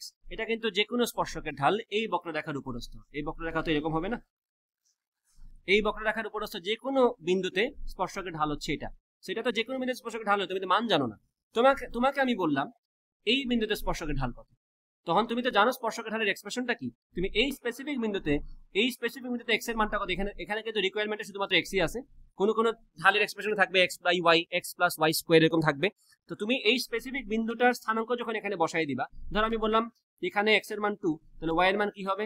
এই সূত্র অনুযায়ী 4। তো আমি তো বসানোর শুধুমাত্র 2 এরই জায়গায় আছে, 2 যদি বসে কি পাচ্ছি আমি এখানে? 4। তাহলে বুঝতে হবে 2, 4 বিন্দুতে আমি যদি স্পর্শক টানি, সেই স্পর্শকের ঢালটা হবে 4। তো এটা হচ্ছে আমার এক্সপ্রেশন। স্পেসিফিক বিন্দু বসালে আমি পেয়ে যাবো ওই এক্সপ্রেশন থেকে ওই স্পেসিফিক বিন্দুতে অঙ্কিত স্পর্শকের ঢাল। বোঝা গেছে কিনা? তাহলে বিন্দুটা আমার জানা থাকা লাগবে এবং সেটা তোমাকে পরীক্ষার প্রশ্নে বলে দিবে যে এই বিন্দুতে অঙ্কিত স্পর্শকের সমীকরণ বের করো। তাহলে বিন্দু যদি বলে দেয় স্পর্শকের ঢাল আমি পেয়ে গেলাম, আর স্পর্শকের ঢাল যদি আমি পেয়ে যাই স্পর্শক কোন বিন্দুতে যায় সেটা তো আমি জানি, বিন্দু জানি ঢাল জানি y - y1 m × x - x1, এই ব্যাপারটা মনে থাকা জরুরি। তো আমি এখানে আলাদাভাবে বলে দিই y - y1 = m × x - x1, যাতে তোমার মনে থাকে তুমি কোন সূত্র ব্যবহার করে করবে সেটা যাতে তোমার মনে থাকে। এই যে আমি লিখে দিলাম এটা, এই হচ্ছে তোমার সূত্রটা যেটা তুমি ইউজ করবা। ঠিক আছে, এখানে আমি একটা এক্সাম্পল প্রবলেম দিই, সলভ করলে আশা করি এটার সমাধান তোমাদের হয়ে যাবে। দেখো একটা প্রবলেম দিচ্ছি আমি তোমাদেরকে, খেয়াল করো, এক্সাম্পল দিচ্ছি এখানে। এক্সাম্পলটা হচ্ছে x³ + xy² - 3x² + 4x + 5y + 2 = 0 বক্ররেখার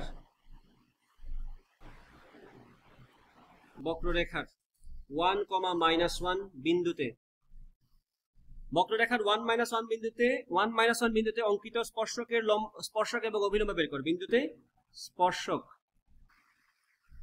ও অভিলম্ব, স্পর্শক এবং অভিলম্বের সমীকরণ নির্ণয় করো। তোমাদেরকে আমি জাস্ট বুঝাই দিই, এখন আর সময় নেই তোমাদেরকে এইভাবে করে দেওয়ার সময় দেন। এটা বক্ররেখা, এই বক্ররেখার 1, -1 বিন্দুতে, দেখো ভাষার মধ্যেই বলা আছে বিন্দুটা এই বক্ররেখার উপরস্থ। বিন্দুতে, বক্ররেখার বিন্দুতে, তাহলে বক্ররেখার বিন্দু মানে কি?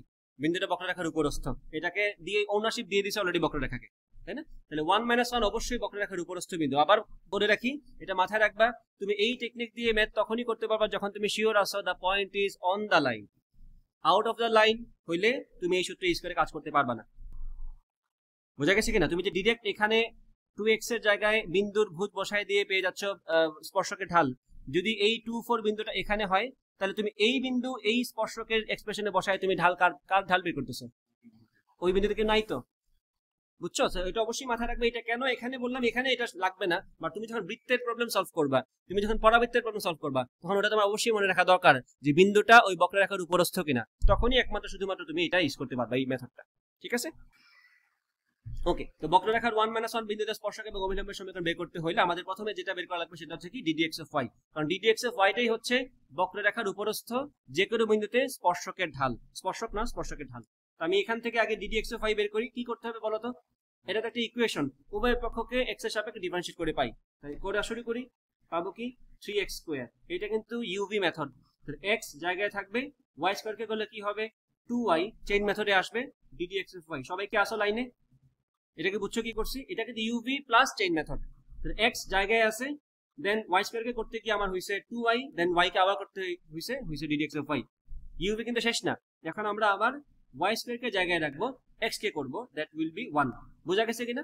দেন এখানে কি হবে -6x, দেন এখানে কি হবে +4, দেন এখানে আবার 5 × ddx of y, আর 2 কে করা লাগবে না, সমান এই পাশে 0। এখন যেটা করবা, এখান থেকে ddx of y টাকে একসাথে করো, সবকিছু অন্য ভাষা পাঠিয়ে দাও, ddx of y এর এক্সপ্রেশনটা বের করে ফেলো। দেখো কি আসে এখানে। আমরা এখানে ddx of y টা যদি কমন নেই, এখান থেকে কি থাকতেছে আমাদের 2xy, এখান থেকে কি থাকতেছে +5, বাকি সবাইকে অন্য ভাষা পাঠিয়ে দাও। তাহলে এখানে থেকে চলে যাবে -3x² - y² + 6x - 4। ঠিক আছে কিনা? এখন জাস্ট ddx of y সমান কি আসছে দেখো, ddx of y সমান তুমি পাচ্ছ -3x² - y² + 6x - 4 divided by 2xy + 5। এখন এটা হচ্ছে স্পর্শকের ঢালের এক্সপ্রেশন। এখন স্পর্শকের ঢালের এক্সপ্রেশন মানে কি? এই বক্ররেখার উপরস্থ যে কোনো বিন্দুতে স্পর্শকের ঢালটা এখান থেকে তুমি পেয়ে যাবা, যদি ওই স্পেসিফিক বিন্দুর ভুজ আর কুটি তুমি বসাতে পারো। যেহেতু এখানে ভুজ কুটি দুইটার রিকোয়ারমেন্ট দেখা যাচ্ছে, x আছে y আছে, তোমাকে তো বলছেই বক্ররেখার 1, -1 বিন্দুতে, আমার তো 1, -1 বিন্দুতে স্পর্শক দরকার না, তো আমি তো 1, -1 বিন্দুতেই যে স্পর্শক টানতেছি তার ঢাল দরকার, তো এইখানে 1, -1 তুমি বসায় দাও। তাহলে তো আমি বলতে পারবো এখন, অতএব 1, -1 বিন্দুতে অঙ্কিত স্পর্শকের ঢাল, 1, -1 বিন্দুতে অঙ্কিত স্পর্শকের ঢাল সমান, এখন তুমি 1, -1 বসাতে থাকো, কি আসবে -3 × 1, আর এখানে -1² কি আমার এখানে +1ই হয়ে যাবে, তাহলে -1, এখানে +6 - 4, নিচে কি আসবে 2 × 1 × -1, so -2 + 5। তাহলে কি পাচ্ছি আমরা এখান থেকে ঢাল সমান আমি এখানে লিখে দিলাম m সমান কি আসছে আমার -4 - 8 + 6 হচ্ছে +-2, আর নিচে হচ্ছে 3। তাহলে -2/3 হচ্ছে কার ঢাল? স্পর্শকের ঢাল। এখন দেখো, তুমি স্পর্শকের ঢাল যদি জানো, স্পর্শক তো যাচ্ছে 1 - 1 বিন্দু দিয়ে, স্পর্শকের সমীকরণ বের করতে পারবে না। আমি বলবো অতএব স্পর্শকের সমীকরণ, অতএব স্পর্শকের সমীকরণ y - m আছে +1 সমান m মানে -2/3 ইন্টু x - x1 সলভ করে স্পর্শকের সমীকরণটা তুমি পেয়ে গেলা। কি আসবে এখানে 3y + 3 - 2x + 2। ওকে, এখান থেকে লিখতে পারি তাহলে আমরা 2x + 3y এইটুকু এই পাশে আনলে +1 সমান 0। এটা কার সমীকরণ? স্পর্শকের সমীকরণ। কাজ শেষ না, তোমাকে বলছে অভিলম্বের সমীকরণটা বের করতে। অভিলম্ব just is nothing but perpendicular line with the tangent. বোঝা গেছে কিনা? তাহলে এখন তোমাকে বলছে স্পর্শকের পাশাপাশি অভিলম্ব বের করতে। স্পর্শকের ঢাল যদি হয় -2/3, অভিলম্বের ঢাল কত হবে? 3/2। আর সেম বিন্দু 1 - 1, এটা অবশ্যই পারবা, করে দিচ্ছি। তাহলে বলবো আমরা অতএব, এখান থেকে বলবো অতএব অভিলম্বের ঢাল সমান হচ্ছে 3/2। অতএব অভিলম্বের সমীকরণ সমান y - y1 -1 হবে সমান 3/2 ইন্টু x - 1। এবং তোমাদের অলরেডি এটা জানা থাকার কথা, যদি সরলরেখা শর্টকাট মনে থাকে তাহলে অবশ্যই ডিরেক্ট লিখে ফেলতে পারার কথা। একটা সরলরেখা, লম্ব সরলরেখার সমীকরণ কি হয়? যেটা একটা বিন্দু দিয়ে যায়, এই যে x এর জায়গায়, তাও এইভাবে করে দিই, তারপরে শর্টকাট মনে করাচ্ছি তোমাদেরকে। 2y + 2 সমান 3x - 3। তাহলে এটা এই পাশে আসলে কি হবে? আমি একবার যদি লিখে ফেলি 3x - 2y - 5 সমান 0 না? এখন দেখো শর্টকাটটা কি? শর্টকাট হচ্ছে কি, আমরা সহগ বদলাবো এবং y এর সহগের চিহ্ন বদলাবো। তাহলে দেখো এখানে x আর y এর সহগ যদি বদলে যায় তাহলে কি হবে? এখানে আমি লিখবো 3x - 2y সমান চিহ্ন দিয়ে এই পাশে 3x - 2y এর মধ্যেই 1 - 1 বসাই দিব। এটা আরো ভালো শর্টকাট, কেটে লাগে না এখন আর। 3 × 1 3 -2 × -1, y এর জায়গায় -1 না? এই যে এই একটুকুর মধ্যেই ওই বিন্দুটা এখানে বসাই দিবা। এখানে যা লিখছো ওখানে তার মধ্যে x এর জায়গায় x এর মান ভুজটা, আর y এর জায়গায় কোটিটা বসাই দিলে কি আসে এখানে? দেখো তো -2 না 5, এই পাশে আনো -5, দেখো ডিরেক্ট হয়ে গেছে 3x - 2y - 5 সমান 0। এটা অবশ্যই তুমি এমসিকিউর জন্য রাখবা, এটা রিটেনে না করেই বেটার। রিটেনে তো তোমার সময়ের অভাব নেই, রিটেনে একটু স্যারকে সময় দিও আর কি। স্যারের সময় মানে খাতারের সময় দিও আর কি, খাতারের সময় দিবা। তাহলে স্যার যদি মাইন্ড করে মার্ক কমাই দেয় তাহলে আবার সমস্যা। ঠিক আছে কিনা? তো এটা হয়ে গেল। তো আমি আশা করি স্পর্শক অভিলম্বের এটা দেখার পরে বাকিটা তোমার জিওমেট্রিক এক্সেলেন্সের উপর ডিপেন্ড করে তুমি বাকিটা করতে পারবে কিনা। একটা ম্যাথ করাই দিছে না, অবশ্যই বাকিগুলো করতে পারা উচিত তোমার। এটা জিওমেট্রি বলা যায়, কারণ তোমার ওই সরলরেখা লাগতেছে না। এটা হচ্ছে ডিফারেন্সিয়েশন আর জিওমেট্রির মিক্সচার একটা প্রবলেম। ডিফারেন্সিয়েশন আসলে জিওমেট্রিক্যালি ব্যাখ্যা করা বেশি ইজিয়ার। বোঝা গেছে কিনা এটা? আচ্ছা, যে কথাগুলো আমি বললাম সেই কথাগুলো ভালো করে মাথায় রাখবা। তোমার এই সূত্র, এই টেকনিক কাজ করবে যখন তুমি নিশ্চিত ওই বিন্দুটা ওই বক্ররেখার উপরস্থ। যদি তোমাকে বলি আমি অমুক বিন্দু থেকে তমুক বৃত্তে অঙ্কিত স্পর্শকের সমীকরণ বের করো, this method will not work. তখন তোমাকে ওই স্পেসিফিক ওই জিওমেট্রিক স্ট্রাকচারের গ্রামারে যাওয়া লাগবে, যেটাতেই তুমি করতে পারো আর কি। যেমন ধরো আমি যদি এখন জাস্ট সিম্পলি বোঝানোর জন্য বলি, ধরো আমি বললাম একটা বৃত্ত দিলাম, x² + y² সমান 4। এখন এইদিকে খেয়াল করো, এই বৃত্তের উপরে সেটা বিন্দুর স্থানাঙ্ক বলো তো আমারে। এই বৃত্তের উপরে সেটা বিন্দুর স্থানাঙ্ক বলো। এটা তো সহজ, x এর জায়গায় 2 বসাই দাও, তাই না? x এর জায়গায় 2 বসাই দিই আমরা। x এর জায়গায় 2 বসালে y এর জায়গায় কত আসতেছে? 0। তাহলে 2 0 একটা বিন্দু যেটা বৃত্তের উপরস্থ। তা আমি এখন বললাম এই বৃত্তের উপরস্থ 2 0 বিন্দুতে অঙ্কিত স্পর্শকের সমীকরণ নির্ণয় করো। আমি বললাম 2 0 অবশ্যই উপরস্থ, কারণ আমি নিজে বের করছি এটা। 2 বসালে তো 0 আসে আনসার y এর। তাহলে 2 0 বিন্দুতে আমি যে স্পর্শকটা বানাবো বা স্পর্শকটা আঁকবো তার সমীকরণ বের করতে বলছে আমার। এখন যেহেতু বিন্দুটা বৃত্তের উপরস্থ, অবশ্যই আমি আমাদের মাত্র শিক্ষা মেথড ইউজ করতে পারি। তাহলে ddx অফ y এখান থেকে জেনারেট করা লাগবে।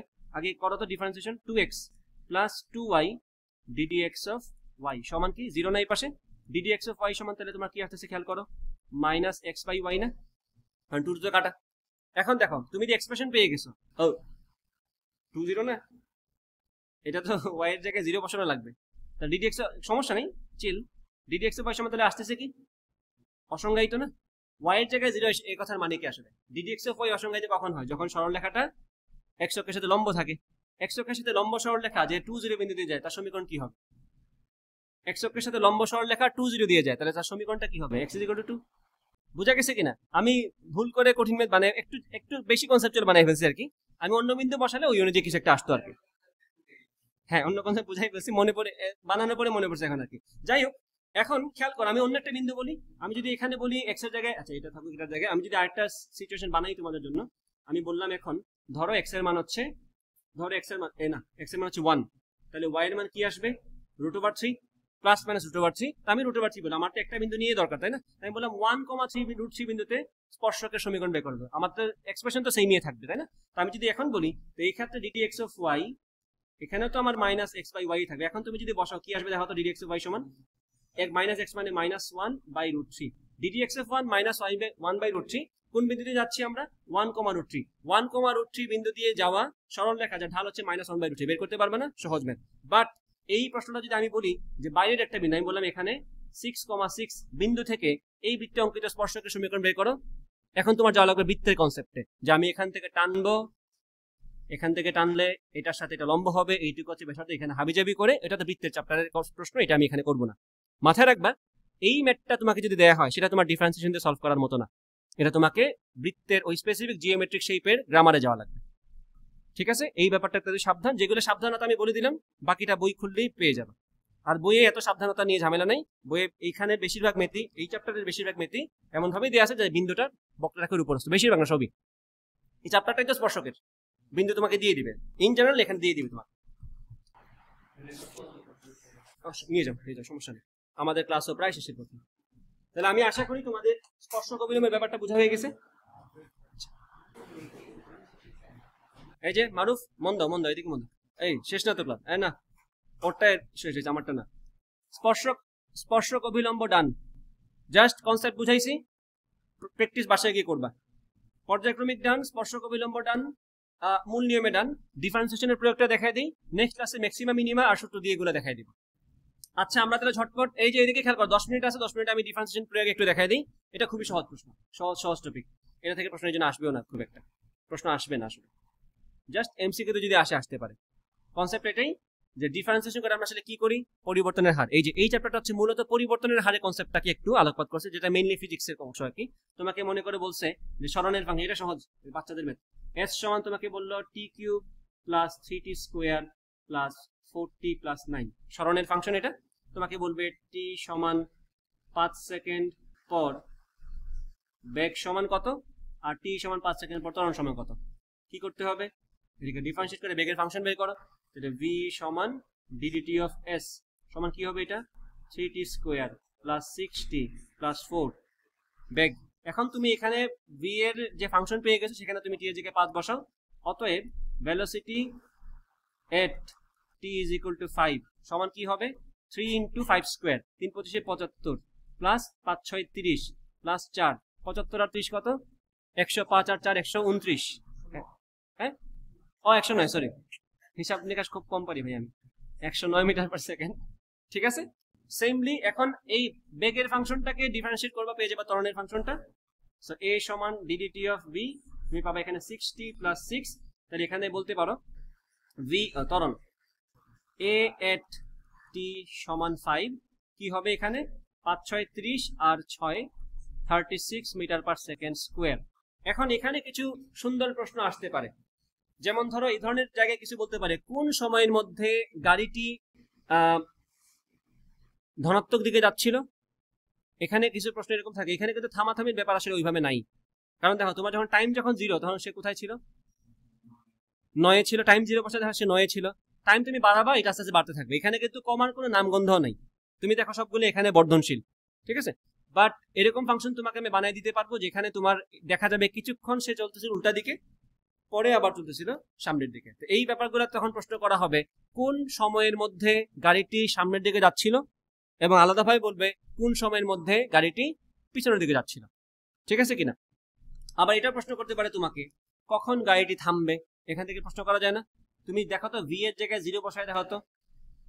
আমি যদি বলি কখন গাড়িটি থামবে, কখন থামবে, আচ্ছা এটা এখানেই প্রশ্ন করলাম, গাড়িটি কখন থামবে। এক্সট্রা প্রশ্ন, কখন থামবে। এবং এটাও প্রশ্ন করবার সাথে সম্পূরক প্রশ্ন, কখন থামবে বলার পরে থামার আগে কত দূরত্ব অতিক্রম করবে, এটা একটা প্রশ্ন হতে পারে। তাহলে থামার আগে এস সমান কত, দুইটা প্রশ্ন। থামবে কখন, এই কথার মানে কি, ভি এর জায়গায় তুমি 0 বসাও, এই যে এদিকে খেয়াল করো, হাত সরো, ভি এর জায়গায় তুমি 0 বসাও, টি এর সলিউশন করো, দেখো টি এর মান কি আসে। আমি ভি এর জায়গায় 0 বসাই, ভি এর রাশি মানে কি আসছিল আমাদের 3t square plus 6t plus 4। এখন 3t square plus 6t plus 4 solve করে টি এর যে মানটা আসবে সেটা আমরা বের করি। এখন দেখি টি সমান কত আসে, minus b plus minus root over b square 36 minus 4 a c 4 into 3 কত, 3 4 12 4 12 48 বাই 2 ইন্টু 3 হচ্ছে 6।